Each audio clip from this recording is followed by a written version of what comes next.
La raza sardo negro es de apariencia agradable. Los animales son de tamaño mediano, con cuerpo bien proporcionado, líneas nítidas y constitución robusta, temperamento dócil. El sardo negro es una raza verdadero doble propósito y ha tenido un excelente comportamiento, tanto en leche como en carne.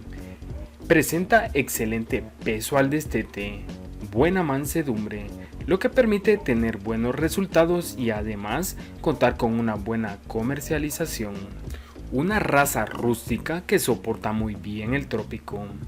Rancho El Refugio, criador de ganado sardo negro, Simbra y Orlando Cebú en el trópico húmedo, zona de Garrapata. Rancho ubicado en Chiapas, México. En la descripción del video te dejaremos los datos de contacto. Por favor, suscríbete y dar al botón de me gusta. Gracias por vernos.